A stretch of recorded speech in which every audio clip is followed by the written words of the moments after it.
Sa kaugnay pa ring balita, dismayado ang pamilya ng pinastalang na transgender na si Jennifer Laude dahil sa hindi pagsipot ng suspect na si U.S. Marine Private First Class Joseph Scott Pemberton sa isinagawang preliminary investigation sa kaso sa Olongapo City kahapon.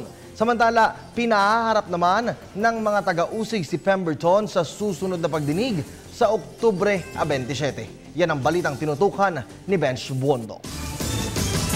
Habulin nyo ako kung kaya nyo. Para sa pamilya Laude, ito ang impresyong nalikha ng hindi pagsipot ng suspect na si U.S. Marine Private First Class Joseph Scott Pemberton sa preliminary investigation sa kaso sa Olongapo City Hall of Justice nitong Martes. Dahil dito, nababahala sila sa mailap na pagkamit ng katarungan na maaaring ibunga ng pagtanggi ng suspect na humarap sa investigasyon ng kaso.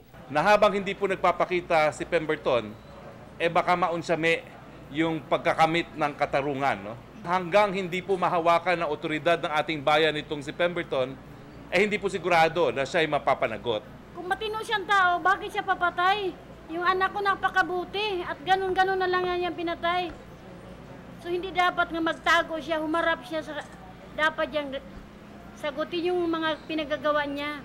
Ang German boyfriend naman ni Jennifer na si Mark Sasselbeck, binatikos ang di umano'y kawalan ng simpatya ng Amerika sa sinapit ng kanyang kasintahan.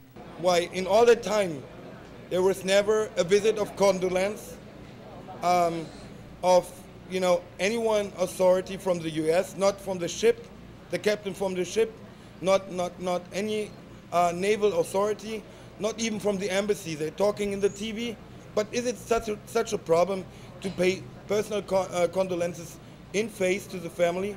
Ang hindi pagpapakita ni Pemberton, senyales din umano ng pangmamaliit ng mga tropang Amerikano sa soberanya at mga batas ng Pilipinas.